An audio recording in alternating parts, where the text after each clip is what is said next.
Mari kita membuka dari Injil Lukas, kita meneruskan pasal yang ke-19, masih di dalam pasal yang ke-19, kita membaca setelah perikop uang mina. Di situ diberi judul oleh LAI, Yesus dielu-elukan di Yerusalem. Kalau sudah membaca judul diberikan dalam salah satu terjemahan Inggris, diberikan judul The Triumphal Entry. Ayat 28 kita bisa baca sampai terakhir ya, meskipun agak panjang. Nanti kita lihat, kita bisa bahas sampai mana, tapi ini juga berkaitan 2 atau 3 perikop ini. 28 sampai dengan ayat terakhir pasal ke-19. Kita membaca bergantian, saya membaca yang genap, saudara menanggapi yang ganjil. Dan setelah mengatakan semuanya itu, Yesus mendahului mereka dan meneruskan perjalanannya ke Yerusalem.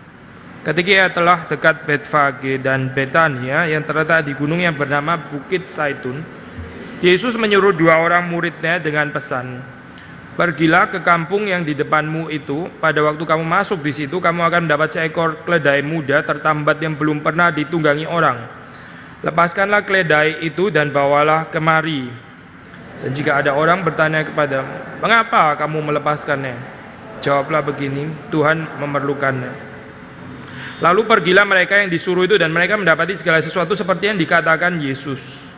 Ketika mereka melepaskan keledai itu, berkatalah orang yang punya keledai, 'Mengapa kamu melepaskan keledai itu?' Kata mereka, 'Tuhan memerlukannya.' Mereka membawa keledai itu kepada Yesus, lalu mengalasinya dengan pakaian mereka dan menolong Yesus naik ke atasnya. Dan sementara Yesus mengendarai keledai itu, mereka menghamparkan pakaiannya di jalan. Ketika ia dekat Yerusalem, di tempat jalan menurun dari Bukit Zaitun, mulailah semua murid yang mengiringi dia bergembira dan memuji Allah dengan suara nyaring oleh karena segala mujizat yang telah mereka lihat. Kata mereka, 'Diberkatilah dia yang datang sebagai Raja dalam nama Tuhan, damai sejahtera di sorga dan kemuliaan di tempat yang maha tinggi.' Beberapa orang Farisi yang turut dengan orang banyak itu berkata kepada Yesus, 'Guru, tegurlah murid-muridmu itu.' Jawabnya, 'Aku berkata kepadamu, jika mereka ini diam, maka batu ini akan berteriak.' Dan ketika Yesus telah dekat dan melihat kota itu, ia menangisinya. Katanya, 'Wahai, betapa baiknya jika pada hari ini juga engkau mengerti apa yang perlu untuk damai sejahteramu. Tetapi sekarang hal itu tersembunyi bagi matamu. Sebab akan datang harinya bahwa musuhmu akan mengelilingi engkau dengan kubu, lalu mengepung engkau dan menghimpit engkau dari segala jurusan. Dan mereka akan membinasakan engkau beserta dengan pendudukmu, dan pada tembokmu mereka tidak akan membiarkan satu batu pun tinggal terletak di atas batu yang lain, karena engkau tidak mengetahui saat bila mana Allah melawat engkau.'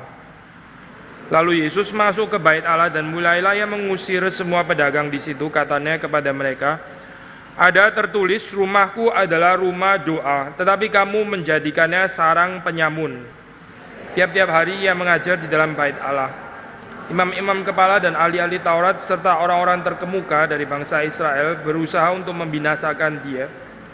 Tetapi mereka tidak tahu bagaimana harus melakukannya, sebab seluruh rakyat terpikat kepadanya dan ingin mendengarkan dia." Mari kita berdoa, kita minta kehadiran pertolongan anugerah Tuhan. Setiap orang berdoa untuk diri masing-masing. Saudara juga mendoakan orang di sekitar saudara, di kiri, di kanan, di depan, di belakang. Dan saudara juga mendoakan saya. Mari kita berdoa, buka suara. Tuhan, kami pada saat ini kembali memohon berkat Tuhan di dalam perenungan firman Tuhan pada pagi hari ini. Kiranya Engkau yang sekali lagi menyatakan isi hatimu melalui hamba-Mu, dan Tuhan bekerja dengan keleluasaan menerangi hati dan pikiran kami, membujuk kami dan meyakinkan kami akan kebenaran firman Tuhan, dan memberi kepada kami kekuatan yang menggerakkan kami untuk melakukan dan akhirnya boleh mengalami kebenaran firman Tuhan. Ya Tuhan, yang melayakkan setiap daripada kami, baik yang berbicara maupun yang mendengar, dan Tuhan sekali lagi menguduskan kami dengan kuasa firman. Demi Yesus Kristus kami berdoa. Amin. So, di dalam minggu yang sebelumnya waktu kita membahas tentang pasal ke-19 ayat 11 sampai dengan ke-27, di situ ada semacam koreksi pengertian tentang eskatologi yang khusus dihadirkan oleh Lukas, karena ada kekeliruan pengharapan daripada orang-orang Israel. Mereka sangat menantikan kerajaan Allah di dalam versi mereka sendiri, dengan pengharapan mereka sendiri, dengan ekspektasi mereka sendiri, dengan apa yang mereka pikirkan, bagaimana caranya, bagaimana keadaannya, semuanya sesuai dengan yang mereka mau dan bukan seperti apa yang dikehendaki oleh Tuhan. Kita sudah membahas bagian ini dalam perumpamaan tentang uang mina, di mana Lukas khususnya mengarahkan jemaatnya atau mengarahkan komunitas yang dia layani. Daripada orang berspekulasi untuk kedatangan Tuhan itu bagaimana, di mana, dan kapan terutama, yang lebih penting adalah bagaimana seseorang itu setia menjalankan uang mina di dalam kesehariannya. Eskatologi yang di sini dan sekarang, realize eskatologi, tapi nggak boleh ditafsir sebagai over realize ya. Karena bagaimanapun juga tetap ada pengharapan yang ke depan, Yesus akan datang kembali. Itu juga jelas sekali di dalam perumpamaan tentang uang mina, karena di situ dikatakan raja itu pergi dan dia akan datang kembali. Berarti ini memang belum ada konsep already di sini dan sekarang, tapi juga sekaligus ada konsep not yet, bahwa raja itu akan datang kembali. Nah, soal ini mempersiapkan pengertian daripada jemaat yang kepada mereka Lukas menulis Injil ini, atau komunitas yang dituju oleh Lukas, untuk mengerti perikop mulai dari ayat yang ke-28. Sekali lagi ya, perikop ayat yang ke-28 dan seterusnya ini nggak bisa dimengerti tanpa perumpamaan tentang uang mina. Kenapa? Salah satu alasan adalah waktu kita membaca di sini, di situ seperti biasa Lukas kan menggunakan motif perjalanan ya, yang perjalanan kemana? Perjalanan ke Yerusalem, karena memang itu adalah tujuan terakhir dari Yesus Kristus selama dia berada di dalam dunia. Tapi di situ waktu sudah membaca di dalam ayat-ayat seperti 29 dikatakan bahwa dia dekat Betfage, Betania, yang terletak di gunung bernama Bukit Zaitun. Bukit Zaitun. Bukit Zaitun itu satu motif sudah di dalam perjanjian baru maupun juga perjanjian lama ya. Bukit Zaitun itu mengandung pengertian penantian eskatologis tadi. Kalau tidak dimulai atau didahului dengan perumpamaan tentang uang mina, orang akan gampang sekali salah mengerti ya, bahwa inilah saatnya ya. Apalagi Yesus betul-betul sudah ada di situ sekarang di Bukit Zaitun ya. Mount Olive itu akan terjadi ya, the appearance of the kingdom of God akan terjadi di sana, dan itu adalah saatnya. Tapi sudah dikoreksi di dalam perumpamaan sebelumnya bahwa yang lebih penting itu bukan Yesus sedang ada di mana dan kapan ya, bukan gitu, di Bukit Zaitun dan sekarang bukan, tapi kepada kesetiaan para murid, kesetiaan orang-orang percaya di dalam mengelola apa yang Tuhan percayakan di dalam kehidupan mereka ya. Itu pengharapan eskatologis yang keliru, sudah bisa membawa orang kepada satu sikap hidup yang sangat tidak realistis, baik dulu maupun sampai di dalam zaman kita sekarang ya. Dan bukan fenomena baru, dari dulu sudah ada persoalan seperti itu. Misalnya Paulus pernah melayani satu jemaat yang karena punya kesadaran eskatologis sangat kuat, seperti Yesus sudah mau datang begitu ya, Yesus mau datang. Akhirnya mereka mengaplikasikan di dalam satu gaya hidup, mereka nggak kerja lagi. Mereka nggak kerja. Sampai Paulus mengeluarkan kalimatnya, nggak kerja nggak usah makan. Mungkin boleh dijawab juga kali ya, nggak usah makan sekalian kali ya, mungkin karena toh Yesus sudah mau datang. Kalimatnya ada di sini seperti ini. Tapi kalimat peringatan daripada Paulus itu sendiri juga bisa mengandung certain cynical comment waktu dikatakan kalau kamu nggak kerja ya nggak usah makan gitu. Urusan kerajaan Allah itu perlu makan. Makanya sekali lagi di dalam doa Bapa kami adalah berikanlah kepada kami makanan kami yang secukupnya. Itu urusan kerajaan Allah. Kita nggak bisa mengatakan orang yang sudah menantikan kerajaan Allah nggak perlu makan dan karena itu juga nggak perlu kerja. Maka Paulus mengoreksi persoalan seperti itu di dalam jemaat yang dia layani. Resepsi seperti itu indeed betul-betul hadir, bukan sesuatu yang dikhawatirkan secara paranoid oleh penulis-penulis perjanjian baru, tapi betul-betul terjadi. Dan unfortunately bukan cuma terjadi pada saat itu, sampai hari ini pun juga terjadi seperti itu. Gambaran orang-orang yang tidak realistis akhirnya. Karena seperti mempunyai satu pengharapan yang kuat sekali tentang kerajaan Allah, tapi nggak betul-betul terlibat di dalam dunia di sini dan sekarang. Sekali lagi, Lukas mengarahkan pendengar, pembacanya kepada satu sikap penantian eskatologis yang benar. Bahkan itu akan dinilai oleh Tuhan sendiri bagaimana kita mempertanggungjawabkan apa yang Tuhan percayakan selama kita masih berada di dalam dunia ini. Ya, ada yang dapat uang mina itu sama kan ya, satu kita sudah bahas ini, nggak boleh terlalu banyak mengulang. akhirnya bisa berkembang sampai 10, ada yang berkembang sampai 5, dan satu lagi nggak berkembang sama sekali. Harusnya boleh berkembang paling sedikit 1. Nah, kembali kepada perikop ini, Bukit Zaitun yang menjadi satu motif eskatologis, ini sudah didahului dengan satu peringatan supaya kita setia dengan apa yang Tuhan percayakan di dalam keseharian kita. Itu penantian eskatologis yang benar, bukan dengan satu sikap mimpi-mimpi mengharapkan Yesus datang lalu terus kemudian tidak terlibat apa-apa dan nggak mengerjakan apa-apa. Itu bukan ajaran kekristenan. Lagi pula kita juga dipanggil untuk menjadi garam dan terang, ya. Itu jelas sekali terlibat di dalam keadaan dunia di sini dan sekarang. Bukan sekedar penantian ke atas, tapi bagaimana menggarami dan menerangi yang di sini dan sekarang. Nah, waktu kita membaca di dalam bagian ini, ya, sekali lagi, whether di dalam terjemahan bahasa Indonesia yang diberikan oleh LAI, ini bukan bagian daripada firman Tuhan, tapi seringkali menolong tentang perikopnya ini tentang apa, yaitu judul Yesus yang dielu-elukan di Yerusalem. Yesus yang dielu-elukan atau the triumphal entry di dalam bahasa Inggris, ya. Kita boleh membayangkan ini perjalanan Yesus masuk ke Yerusalem, ya. Prosesi rajawi, ini prosesi royal procession, masuk ke Yerusalem sebagai raja. Ya, seperti sudah tahu kan, ya, itu kalau raja kalau masuk satu kota kan dibikin satu boulevard. Kalau sudah saya nggak tahu di sini di mana, ya. Tamrin kali, ya. Cuma nggak ada ini, ya, nggak jelas gate-nya di mana. Mungkin dulu kali, saya zaman dulu, ya. Tapi kalau sudah bandingkan dengan kota-kota yang ada di Eropa, itu selalu ada boulevard paling penting gitu, dan itu bukan shopping center, bukan boulevard paling pentingnya itu bukan shopping center. Kalau di Singapura sih shopping center, ya, itu Orchard itu. Kalau mereka dulu bukan, itu adalah satu boulevard yang dibikin untuk royal procession. Ya, royal procession waktu misalnya raja baru selesai perang atau terus habis itu menang.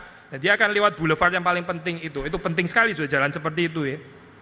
Nah, saya dulu waktu masih kuliah di Jerman itu menarik sekali kan dulu ini, ya, saya sempat masih ada Jerman Timur, Jerman Barat gitu, ya, Berlin Timur itu negara komunis sebelum bergabung kan. Lalu itu pemimpinnya itu sengaja bikin boulevardnya itu mesti rapi sekali, itu bagus sekali gitu. Jadi kalau ada tamu-tamu dari negara komunis yang lain datang, di situ mereka lewat boulevard, wah luar biasa megah. Padahal jalan 1 blok 2 blok itu kumuhnya nggak karu-karuan gitu, ya. Jadi nggak boleh lewat situ, tuh presiden mesti lewat boulevard doang gitu, nggak boleh. Saya mau ke sana, ngomong jangan di sana tuh banyak pencopet atau apa itu, nggak aman, nanti kita bahaya. Jadi kita jalan di sini terus, ya, dihias. Yang penting boulevardnya. Nah, boulevardnya itu terus biasanya apa, di bagian di akhir, ya, atau tergantung perspektifnya dari mana, itu dari akhir atau dari awal. Biasanya dikasih satu semacam Victory Gate, ya, semacam pintu gerbang kemenangan. Pintu gerbang kemenangan, ya, itu kalau saudara di Paris ada Arc de Triomphe, kalau di Berlin saudara ada Brandenburg Gate, atau di London seperti mungkin Marble Arch, atau dan di tempat-tempat yang lain biasa mereka selalu ada itu gerbang kemenangan, ya. Lalu di gerbang kemenangan itu tradisi di atas dikasih namanya quadriga. Quadriga itu apa? Yaitu gambaran ini, ya, Dewi Kemenangan yang menunggangi biasanya pakai 4 binatang, ya, 4 binatang. Bisa kuda gitu, 4 kuda gitu, atau ada yang lebih keren lagi singa, 4 singa gitu. Tapi selalu 4, ya. Itu namanya quadriga, pakai 4 singa gitu. Maksudnya itu gambaran menyatakan kemenangan daripada seorang raja, ya, yang kemudian dirayakan yang berhasil menundukkan ya termasuk binatang-binatang buas, bukan cuma kuda, tapi bahkan singa, ya. Kalau saudara pergi ke kota Munich itu Triumphal Gate-nya itu pakai singa di situ, 4 singa. Yesus naik keledai. Yesus naik keledai, gak masuk sama sekali sudah gambaran seperti ini, ya. Dan ini bukan cuma tradisi di Eropa kan baru belakangan gitu kan, tapi ini bukan tradisi baru, ya. Tapi sebenarnya tradisi yang sudah cukup lama, itu gambaran the Lord of the Animals, ya. The Lord of the Animals itu demikian dihayati bukan cuma di Israel, tapi juga di tetangga-tetangga sebelah, di negara-negara sebelah, bangsa-bangsa yang percaya kepada dewa-dewa mereka. Itu mereka punya kepercayaan Allah yang menguasai binatang yang ditaklukkan di bawahnya. Sudah bisa mendebati itu, misalnya di dalam kitab Ayub itu cukup jelas, ya, ada allusion ke sana gitu. Makanya Tuhan mendemonstrasikan tentang binatang-binatang, mau menyatakan bahwa dia juga berkuasa kepada binatang. Gambaran Tuhan yang menaklukkan binatang-binatang, ya. Tapi mesti binatang yang buas dong ya. Kalau keledai gitu, saudara kalau bikin terus habis itu gambaran itu gambaran foto saudara yang berkemenangan gitu, terus habis itu saudara menunggangi 4 kecoa begitu, gak keren sama sekali kan saya. Mestinya Yesus masuk ke Yerusalem, kalau perlu dia naik T-Rex sekalian, itu keren banget kan ya, T-Rex men. Tahu T-Rex gak saya? Itu jenis-jenis binatang purbakala yang paling buas itu T-Rex. Lalu Yesus masuk ke sana. Itu baru menakutkan, itu baru semua orang akan tunduk gitu. Tapi dia naik keledai. Sekali lagi saya, consistently di dalam teologia crucis, belum disalib, ini belum disalib kan? Belum disalib pun tetap berada di dalam hiddenness ya. Di dalam spirit of theology of the cross. Apa sih saya? Menurut Martin Luther, itu justru gambaran kemuliaan yang nggak dipahami oleh dunia gitu. Yang nggak dipahami menurut dunia itu nggak keren sama sekali. Sekali lagi ya, kalau saudara bandingkan dengan tradisi kuadriga itu tadi kan, mau kuda, singa dan sebagainya gitu. Ya, itu gambaran dunia. Tapi Yesus sudah bukan 4 lagi, cuma 1 dan satunya keledai gitu. Gak promising gambaran seperti ini ya, tapi berbahagia so, kalau kita bisa melihat kemuliaan di dalam gambaran yang gak bisa dilihat oleh dunia. Selalu ada benturan so, antara kemuliaan yang disajikan oleh dunia dengan kemuliaan yang disajikan dari sorga melalui Yesus Kristus ini. Naik keledai di dalam kesederhanaan, tapi sebenarnya indeed itu a true royal procession. Ini gak kalah mulia dengan Napoleon waktu masuk ke kota Paris atau apa gitu ya, nggak kalah menarik gitu. Bahkan Napoleon yang jauh di bawahnya kemuliaannya. Tapi sekali lagi, ini satu gambaran yang tersembunyi bagi mata banyak orang. Sehingga waktu kita melihat di sini ya, ada certain kelompok orang yang bisa melihat kemuliaan itu gitu. Ya, meskipun kita juga mungkin harus menambahkan kayaknya pengertian mereka memang belum komplit ya. Saudara pasti pernah ini ya, dengar tafsiran bahwa ini orang-orang yang teriak hosana, hosana. Setelah itu cuma beda berapa hari mereka teriak salibkan dia, salibkan dia. Sebetulnya perspektif itu nggak betul-betul granted di dalam perspektif Lukas. Ya. Lukas nggak pernah tulis seperti itu loh. Bahwa ini adalah kelompok orang yang sama yang teriak hosana, hosana, lalu kemudian mereka adalah the crowd yang sama meneriakan crucify, crucify. Nggak ada dukungannya di dalam versi Lukas, at least ya di dalam bagian ini. Jadi mungkin kita boleh assume ini memang adalah kelompok orang-orang percaya. Kelompok orang-orang yang percaya yang betul nanti memang tetap harus akan diuji, ya. Bukan tanpa ujian. Tapi ini bukan kita sebut sebagai kepercayaan yang palsu. Ya, kita seringkali waktu membicarakan di dalam ini, ya, evangelical teologi itu terbagi-bagi di dalam kategori cuma 2 gitu, either orang itu percaya atau nggak percaya begitu ya, pilihan atau nggak pilihan, seperti kayak sesederhana itu. Ada orang malah mempertanyakan misalnya seperti ini, ya, sebetulnya Petrus Yohanes itu kapan lahir baru, nah begitu kan. Satu pertanyaan yang susah dijawab kan, ya. Kapan momen Petrus percaya itu kapan? Kapan ayo momennya? Waktu direstorasi atau Yesus atau waktu dipanggil pertama kali dia menjadi murid itu sudah percaya, sudah mendapati di sini ya ketidakcukupan adequacy waktu membagi-bagi orang hanya di dalam gambaran percaya, tidak percaya, belum percaya, sudah percaya, itu nggak adequate sebetulnya. Saya bukan berarti ini ya lalu mengaburkan kategori itu pada dasarnya kita nggak ada sih, percaya nggak percaya itu nggak ada, bukan. Memang betul orang either dia percaya atau tidak percaya, itu betul gitu. Tapi di dalam kenyataannya saya bukan hitam putih seperti itu, bukan gitu. Sekali lagi, pertanyaan kapan sebetulnya Petrus itu percaya? Kan susah dijawab kan? Waktu dia mengatakan sesungguhnya engkau adalah Mesias yang diutus oleh Allah, itu momen dia percaya. Lalu kenapa dia menghalangi Yesus ini naik ke atas kayu salib sampai Yesus bilang, "Enyahlah engkau iblis. Kamu cuma memikirkan dari perspektif bawah, bukan dari perspektif surga."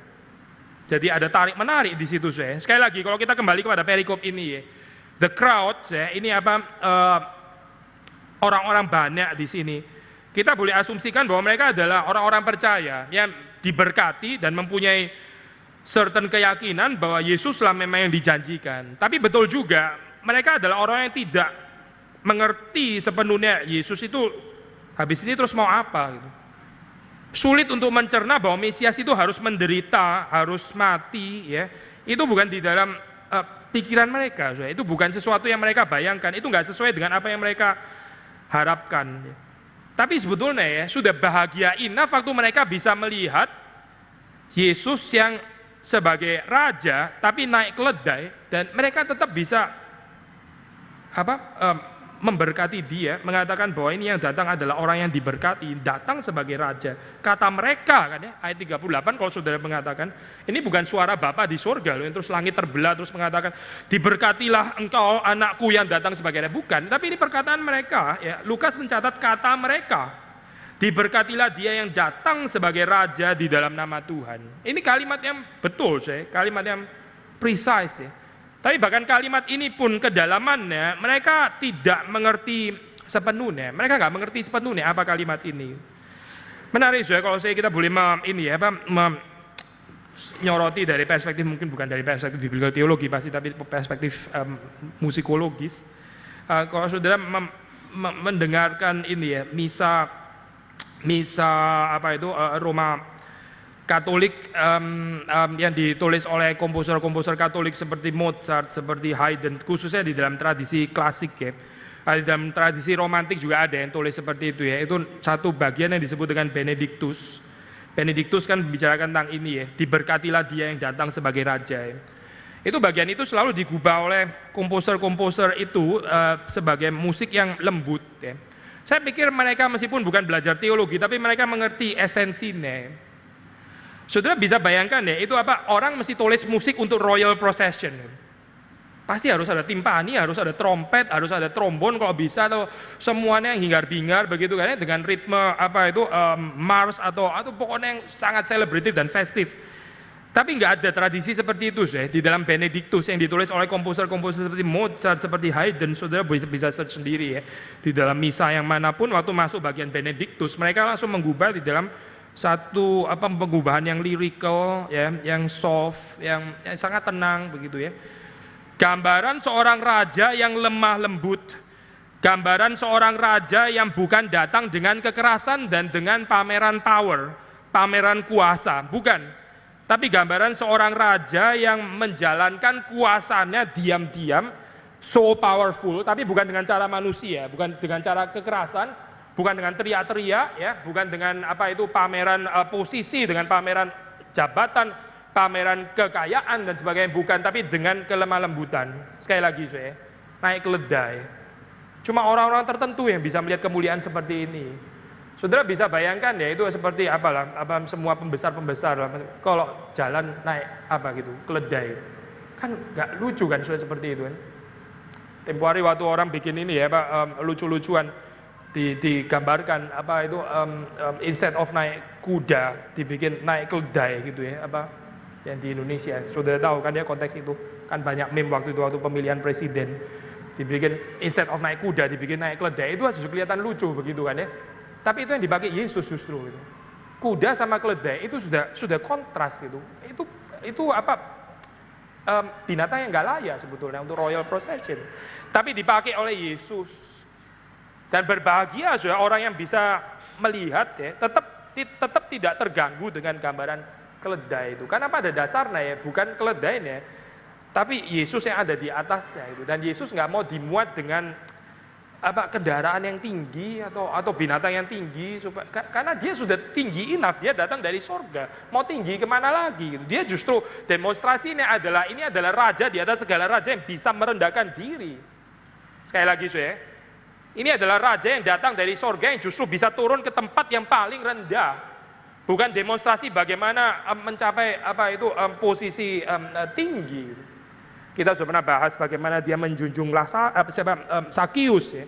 Sakius waktu dia look up Sakius yang ada di pohon sikamor, pohon ara ya. Itu pergumulan orang-orang seperti Sakius yang kepingin tinggi karena dia pendek. Kita bisa menertawakan deh, tapi banyak orang sebetulnya mirip seperti Sakius, spiritnya spirit orang cebol, spiritnya spirit orang pendek, selalu mau tinggi, selalu mau naik-naik ke atas, selalu mau manjat-manjat pohon, kayak anak kecil gitu. Orang dewasa kalau main manjat-manjat pohon kan sudah agak nggak lucu kan ya, karena dia sudah dewasa, dia bisa lihat perspektif dari atas. Anak-anak kecil itu fan manjat-manjat pohon karena dia bisa dapat horizon yang lain. Waktu dia memanjat pohon itu pergumulannya Sakius, but certainly not pergumulannya Yesus. Karena Yesus sudah pernah punya perspektif itu dari surga, dia bisa lihat ke bawah. Untuk apa pengalaman itu lagi? Justru demonstrasinya adalah bagaimana saya melihat orang dari bawah ke atas.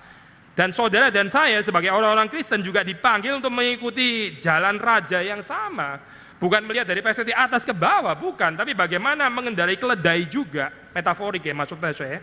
Mengendarai keledai di dalam pengertian mencoba untuk melihat kesulitan orang-orang yang di bawah. Dan itu cuma mungkin dari perspektif bawah, bukan dari perspektif atas. Karena itu juga Yesus berinkarnasi, turun dan menjadi manusia atau menjadi daging. Despite bagian ini, kalau kita membaca sedikit kembali lagi ke atasnya, saudara tetap akan mendapati bagaimanapun dia, again seperti cerita Sakius, menyatakan otoritasnya. Jadi selalu ada gambaran paradoks seperti ini ya di dalam pribadi Yesus. Satu sisi kelemah lembutannya, kerendahan hatinya, ya ketersembunyiannya, tapi sisi yang lain dia juga exercise authority. Misalnya waktu dia bilang gitu ya, dia mau pakai keledai muda gitu ya. Ini sama kan seperti yang kita pernah renungkan waktu dia bicara kepada Sakius. Sakius, saya mau makan di rumahmu, begitu kan ya. Kalau pendeta ngomong kayak begini kan ya mulai curiga jemaatnya gitu kan ya. Ini pendeta ini mesti hati-hati kita kayaknya. Terus habis itu dia pinjam uang, habis itu kan ya. Setelah mau makan, pertama makan dulu terus pinjam uang. Terus habis itu apa lagi? Ntar pasti minta maaf gak bisa balikin uangnya begitu. Dan seterusnya. Oh itu hampir nggak mungkin sudah ngomong kalimat itu. Tapi Yesus bisa ngomong. Saya mau makan di rumahmu dan orang nggak ada yang curiga. Sakius menerima. Di sini juga. Saya mau pakai keledai itu. Itu tanggalkan lepaskan talinya. Karena Tuhan memerlukannya. Siapa berani ngomong seperti ini? Saudara bisa membayangkan kalau dalam posisi murid ya bisa ada argumentasi loh. Nanti kalau ditolak gimana gitu. Kalau seandainya nggak boleh bagaimana? Mesti ada plan B loh kita gitu. Kayaknya mesti bawa uang deh. Kalau nggak itu ditolak ya kita beli aja lah keledai gitu. Ayo kita urunan sekarang gitu misalnya ya. Tapi nggak ada pembicaraan seperti itu, nggak dicatat sama sekali di dalam Lukas gitu ya. So secure bahwa Yesus akan mendapatkannya. Dari sisi Yesus itu pasti dia akan mendapatkannya. Tapi berbahagia orang yang bisa dipakai seperti ini. Sangat mungkin ya 99,99999 atau 100% lah katakanlah ya. Ini adalah seorang murid. Kenapa kita bisa mengatakan dia juga adalah seorang murid? Bukan untuk menjelaskan secara psikologis bahwa ya itulah makanya dia murid, makanya dia setuju. Bukan.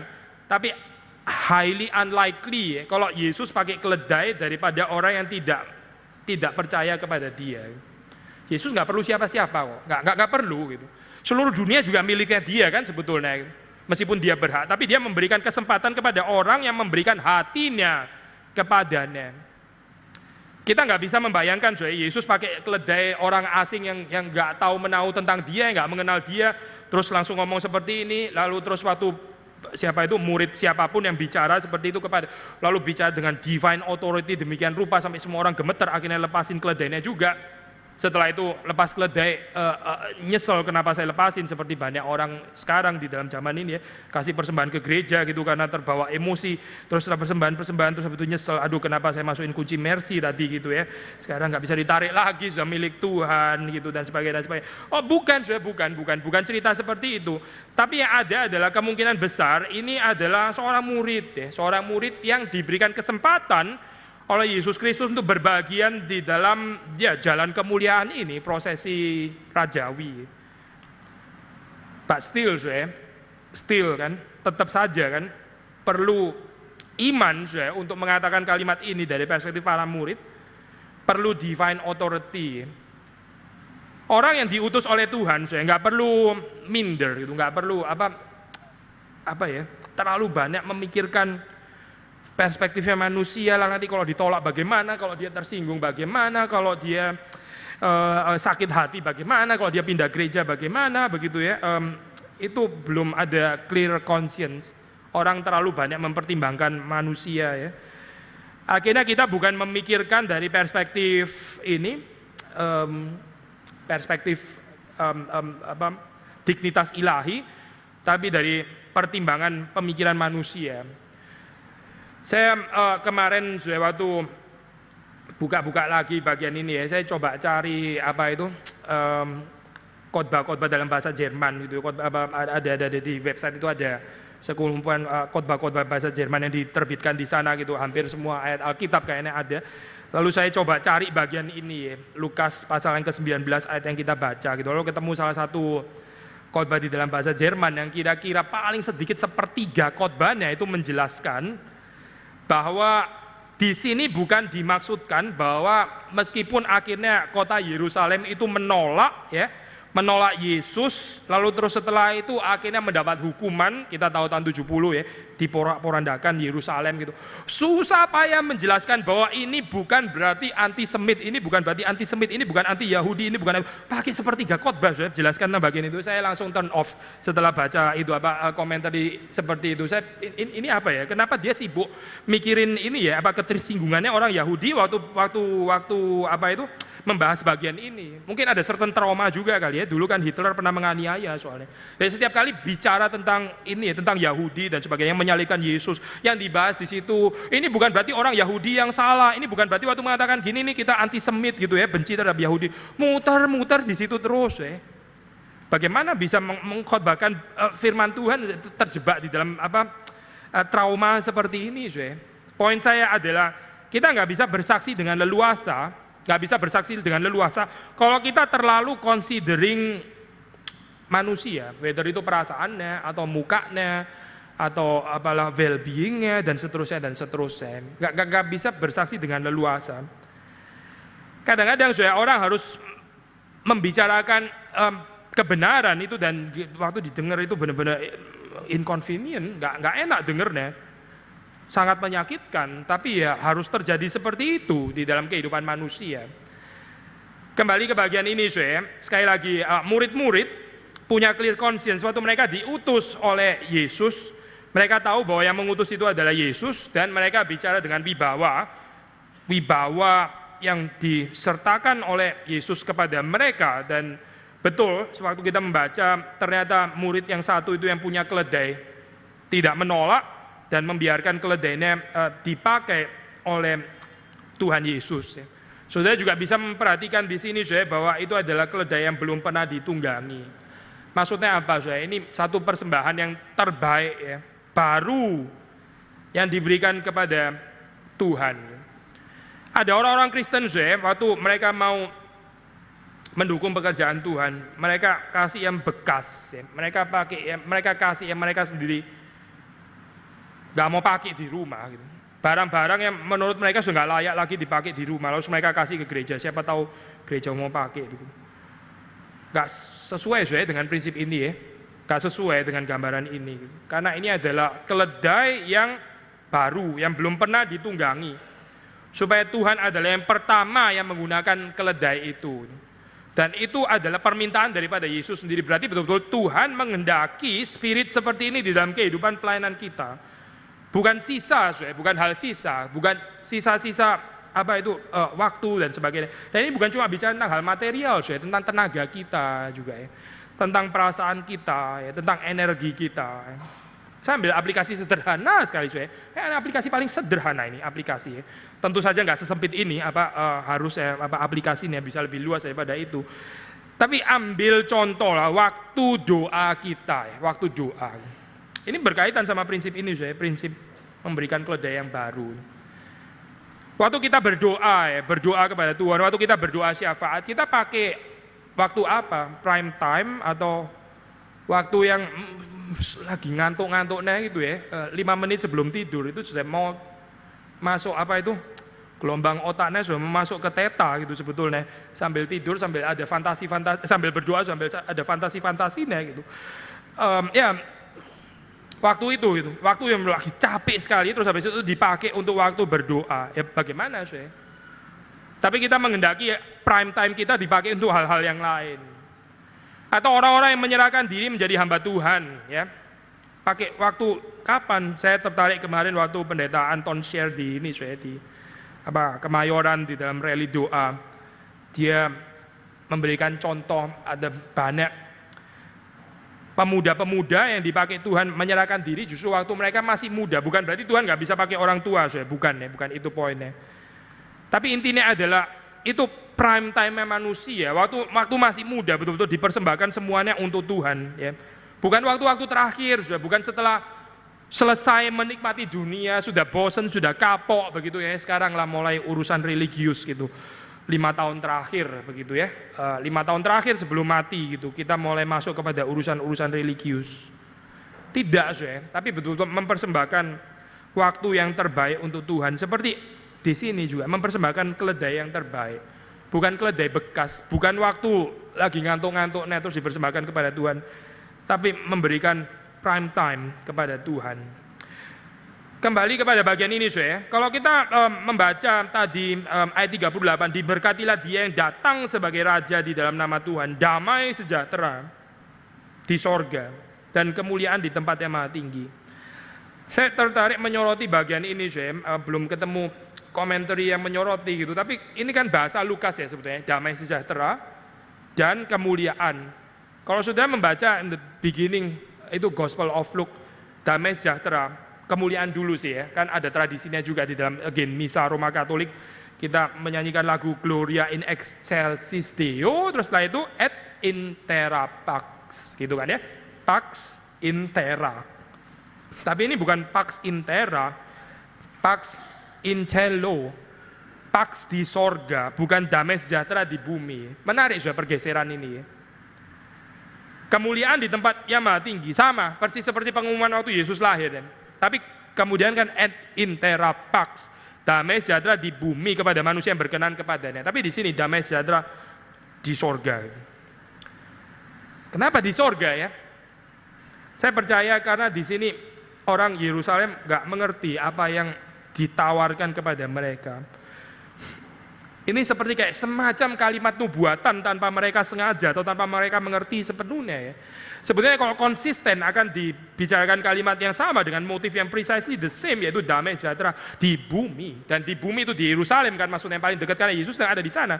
Tapi nggak ada damai sejahtera di bumi, nggak ada damai sejahtera di Yerusalem. Yang ada adalah apa? Kalimat penghukuman setelah itu. Sayang sekali. Padahal Yesus datang untuk menawarkan damai sejahtera, tetapi ditolak. Gak digubris, ya. Saatnya dilewatkan. Kita paling takut sih dengan orang-orang yang waktu mereka ada kesempatan mendengar firman Tuhan, tapi mereka selalu merasa saatnya ada di dalam tangan mereka. Kapan mereka mau percaya? Kapan mereka mau mengikuti Yesus? Kapan mereka mau beribadah kepada Tuhan? Itu semua ada di dalam keputusan mereka. Gak sadar bahwa ini adalah kairos bukan selama-lamanya dan itu ada di dalam tangan Tuhan.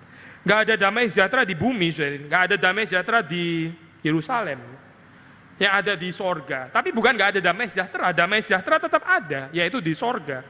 Dan tentu saja di bumi, kalau masih ada manusia yang berkenan kepadanya.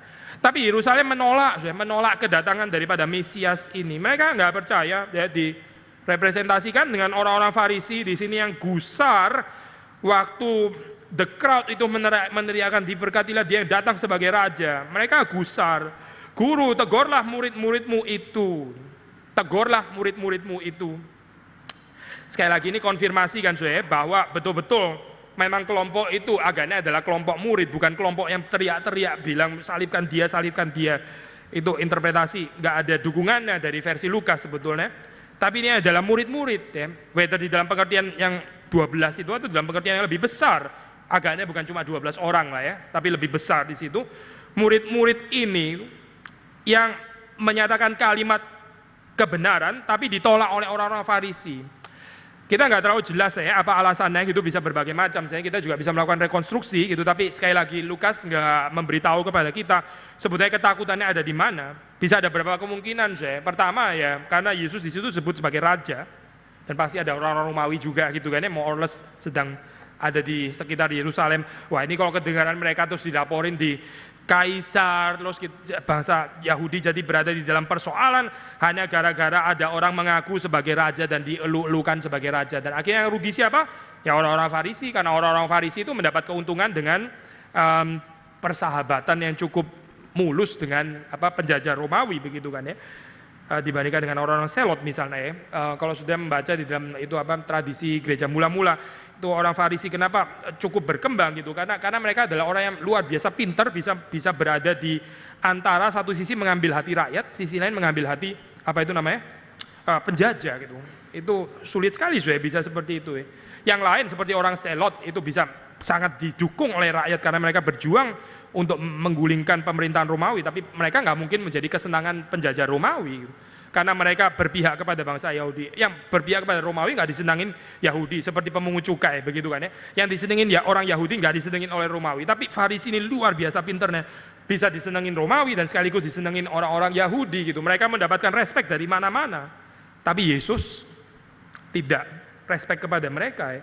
Dan mereka terganggu sekali. Kenapa ada satu orang ini yang punya pengikut banyak mengganggu sekuritas daripada posisi saya yang disukai oleh setiap lapisan masyarakat, mau dari atas mau dari bawah. Seharusnya Yesus seperti itu, tapi kenyataannya sekarang malah berbondong-bondong orang malah menyukai Yesus.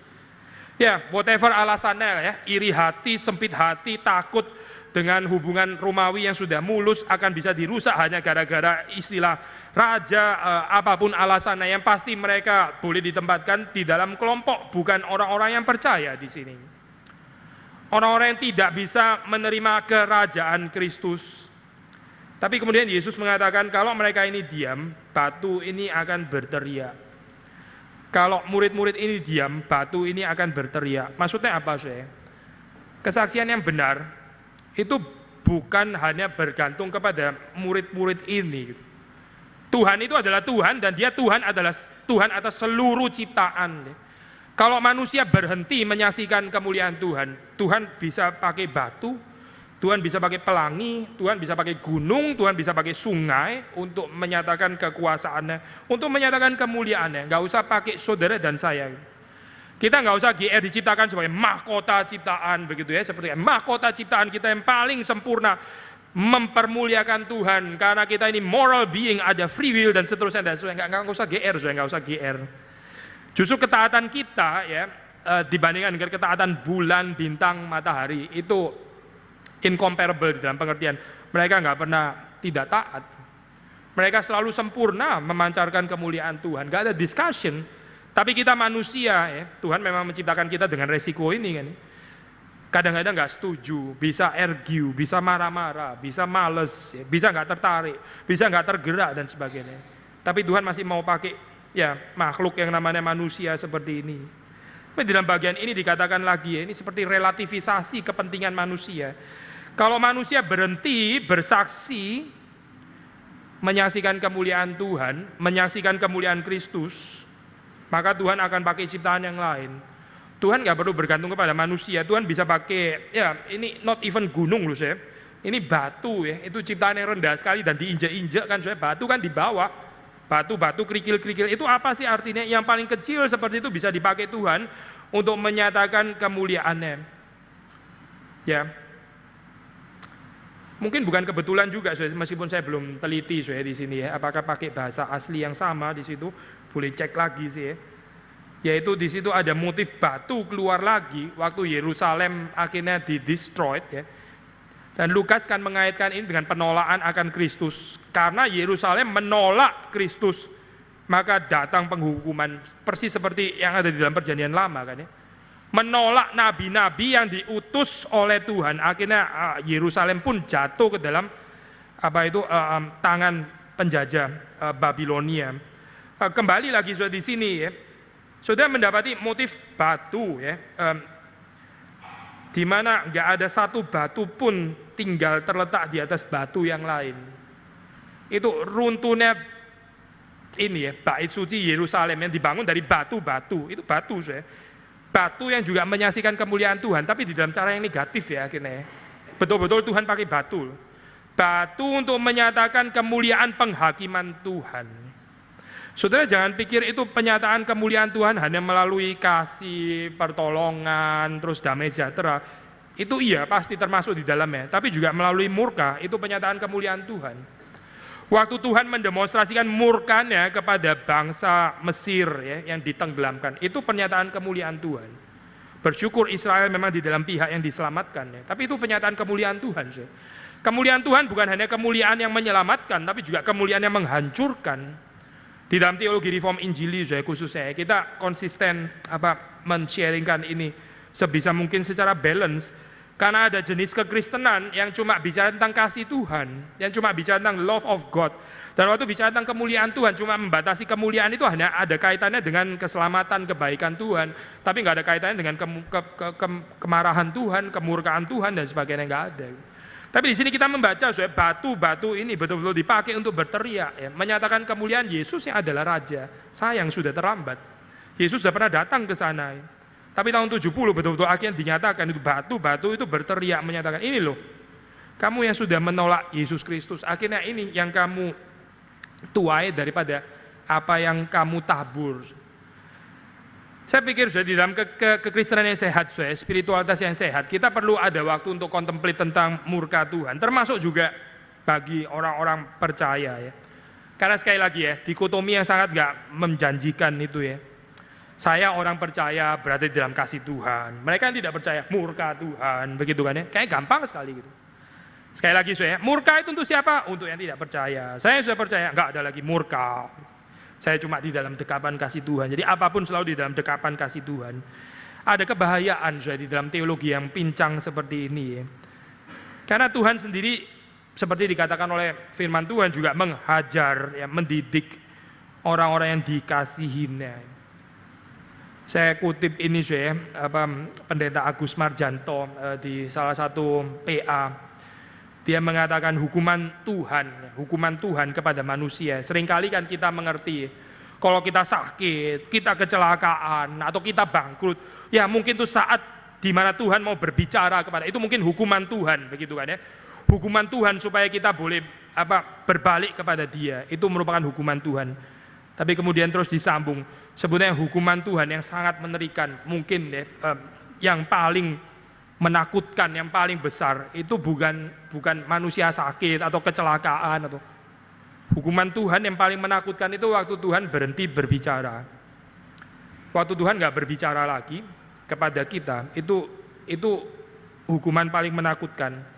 Kalau kita salah masih kena hajar, masih ada tongkat yang memukul kita lalu menarik kita bersyukur, berarti itu domba yang masih mau diselamatkan. Tapi kalau Tuhan sudah nggak berbicara lagi, dan yang paling bahaya, yang lebih bahaya lagi adalah Tuhan sudah nggak berbicara, orang itu sendiri nggak sadar bahwa dia sudah nggak menerima suara Tuhan, bahwa Tuhan sudah nggak tertarik lagi untuk mengoreksi kehidupannya. Dia nggak sadar, dia nggak sadar bahwa dia kehilangan suara Tuhan. Dia kehilangan saat-saat di mana Tuhan menyapa dia. Dia nggak ada kepekaan itu. Dia pikir ya masih sama itu, biasa seperti kemarin-kemarin, 2 tahun lalu, 3 tahun lalu, ya begini sama aja. Akhirnya pelan-pelan dia tergeser, terbuang. Nanti terus terakhir seperti ini, yang berbicara adalah batu-batu pada saat penghukuman, bukan lagi di dalam satu saat yang menyelamatkan. Kairos menyelamatkan itu sudah pernah ada, tapi orang ini lewat daripada Kairos itu. Seperti Yerusalem juga pernah ditawarkan damai sejahtera, tapi mereka menolak. Akhirnya apa? Tuhan pakai batu-batu untuk menyadarkan, betul-betul batu-batu itu berteriak, karena engkau tidak mengetahui saat bila mana Allah melawat engkau. Terakhir bagian tentang bait Allah ini menarik, ya. Kalau kita melihat di dalam kitab Lukas, ada komentator yang mengatakan satu observasi yang sangat interesting untuk saya, itu di antara semua penulis anti-writer, Lukas mungkin adalah satu-satunya yang melihat bait Allah atau tempel itu bukan secara negatif. Saudara boleh bandingkan tulisan Paulus, tulisan Matius, tulisan Markus, ya. Semuanya itu berusaha untuk merelativisasi tempel dengan alasan teologis yang tentu saja sangat reasonable, karena Jesus is the true temple, begitu kan. Dia adalah the true tabernacle. Kehadiran Allah di tengah umatnya itu adalah Yesus. Maka tempel cease, begitu kan, ya. Tempel itu sudah di-abrogate, itu sudah dihentikan. Tirai, bait suci itu terbelah, itu waktu Yesus mengembuskan nafasnya yang terakhir, dan seterusnya. Tapi di dalam tulisan Lukas, sudah membaca at the beginning of the Gospel of Luke, mulai dengan Zakaria yang ada di tempel, dan ditutup dengan murid-murid yang ada di tempel juga. Lalu Acts memulai dengan cerita murid-murid yang beribadah di tempel. Nah, ini perspektif unik daripada Lukas, ingin membicarakan kontinuitas history of salvation, redemptive history, dari perjanjian lama sampai terus kepada perjanjian baru, ya. Jadi bukan gambaran break begitu, bukan gambaran yang direlativisasi, bukan gambaran yang berusaha untuk membatalkan Torah misalnya, tapi justru gambaran kontinuitas. Kita sudah pernah bahas kan bagian ini, kalau sudah masih ingat tentang orang yang kaya, itu cerita orang kaya dan Lazarus, kan Yesus mengatakan kalau mereka bukan Yesus yang mengatakan ya, tapi di dalam semacam parable like cerita yang Abraham yang ada di surga, Lazarus di pangkuannya. Di situ kan ada kalimat dikeluarkan. Kalau mereka tidak percaya kepada kesaksian Torah dan para nabi, mereka juga tidak akan percaya kalau ada orang yang bangkit dari kematian. Yang bangkit dari kematian kan jelas Yesus ya. Ini bukan versi ini ya, penginjilan Allah orang dari dunia akhirat dibangkitkan lagi terus menginjil, bukan itu poinnya, itu bukan interpretasi biblical teologi. Secara biblical teologi jelas sekali bahwa yang akan bangkit itu dari kematian itu adalah Yesus sendiri. Yesus sedang berbicara tentang dirinya sendiri. Nggak akan membantu gitu, nggak akan membantu. Kalaupun ada yang bangkit daripada kematian, memberitakan Injil nggak akan membantu, karena itu sudah diberitakan di dalam kitab Torah dan para nabi. Sekali lagi di dalam bagian itu kita melihat adanya kontinuitas pengajaran dari perjanjian lama sampai kepada Yesus gitu. Nggak ada gambaran bahwa yang datang di sini ya, ini lebih besar daripada perjanjian lama, jadi kamu nggak usah cari perjanjian lama, sudah lihat di sini saja bisa percaya. Itu bukan perspektif Lukas kalau kita melihat. Maka kembali lagi di dalam bagian ini kita juga melihat bagaimana meskipun betul, karena ini juga peristiwa historis, Yesus memberikan satu teguran yang keras ya, dan dia mengusir pedagang-pedagang yang di situ. Tapi kalau saudara membaca dibandingkan dengan perspektif Matius atau Yohanes, penulis-penulis yang lain, ini adalah tulisan yang paling pendek tentang penyucian bait Allah ya. Dan bukan kebetulan ini ditulis oleh Lukas, yang paling pendek ditulis oleh Lukas, karena Lukas justru ingin menekankan kontinuitas tabernakel teologi, ya, tempel, bait suci dengan kehadiran Yesus Kristus yang menggenapi, ya, bukan meniadakan, tapi menggenapi. Itu istilah di dalam bahasa ini ya, istilah telos. Ya, itu istilah telos kan bisa diterjemahkan menjadi dua hal ya. Either kita terjemahkan menjadi the end, ya, berarti abrogate, cancel semuanya, atau the fulfillment. Nah, yang seringkali dipakai oleh Lukas akan lebih variasinya menunjuk kepada fulfillment. Ya. Jadi Yesus is the fulfillment of the Torah, bukan the end. Karena end itu berarti yang lain semua sudah nggak ada lagi, the end. Yesus mengakhiri semuanya. Tapi the fulfillment lebih tepat, yaitu yang menggenapi. Tapi betul juga di sini dikatakan bait Allah itu perlu disucikan. Ya. Bait Allah itu sendiri ada dosanya. Nah, kalau kita boleh aplikasikan secara kehidupan kita kontemporer ya, gereja sendiri juga perlu disucikan oleh Tuhan. Gereja bukan berarti bebas dari dosa. Ya. Gereja bukan berarti bebas daripada keserakahan uang misalnya ya. Kalau manusia berdosa bisa jatuh di dalam keserakahan, gereja juga bisa jatuh. Nggak ada yang imun ya. Gereja juga bisa jatuh ke dalam ketidaktaatan terhadap firman Tuhan. Gereja, ya, bukan hanya orang berdosa, gereja juga. Gereja nggak bisa mengidentikan dirinya dengan firman Tuhan. Gereja nggak bisa menempatkan dirinya sebagai posisi Tuhan yang nggak bisa lagi bersalah. Tidak. Gereja tetap harus taat kepada prinsip firman Tuhan. Bukan karena dia gereja, lalu gereja pasti sama dengan Tuhan. Nah, ini self kritisisme yang penting karena kita nggak ada self kritisisme untuk seperti ini. Gereja sangat mungkin masuk ke dalam satu spiritualitas self righteousness. Kalau orang sudah pakai kata gereja, orang sudah malas discuss lagi begitu kan ya. Kalau sudah gereja, ini uang untuk gereja begitu ya. Ini untuk gereja, langsung orang takut semua karena gereja langsung connected sama Tuhan. Tapi kalau company saya kayaknya so sekuler begitu kan ya. Kalau family saya nggak langsung connected sama Tuhan begitu. Tapi kalau orang sudah ngomong gereja, ini tuh gereja, semua langsung ketakutan. Ini gereja, waduh ini Tuhan berarti begitu kan ya. Tapi gereja sendiri perlu disucikan oleh Tuhan. Kalau kita membaca dalam perkataan firman Tuhan ya, yang pertama akan dihakimi itu adalah bait suci, itu adalah gereja. Bukan tempat-tempat ibadah yang lain, bukan kumpulan orang-orang yang tidak mengenal atau belum mengenal Yesus Kristus, tapi pertama yang akan dihakimi itu adalah orang-orang Kristen. Itu prinsip firman Tuhan. Maka sekali lagi kalau kita kembali kepada ajaran Yesus Kristus, ya kita mesti menempatkan institusi gereja juga dengan benar ya, karena Tuhan datang akan menguduskan umatnya, terutama dia menguduskan umatnya. Yang bukan umatnya itu nggak akan dikuduskan oleh Tuhan, kan mereka sudah disiapkan untuk kebinasaan, demikian menurut surat Roma. Tapi Tuhan tertarik untuk menguduskan umatnya, yaitu saudara dan saya. Berbahagia kita saudara kalau di dalam kehidupan kita tidak menjadi lelah ya, waktu Tuhan mengoreksi kita, waktu Tuhan membentuk kita, waktu Tuhan menegur kita ya, waktu Tuhan membersihkan kita seperti membersihkan bait Allah di sini, karena indeed kita adalah orang-orang yang berdosa. Kiranya Tuhan memberkati kita semua. Mari kita masuk di dalam doa.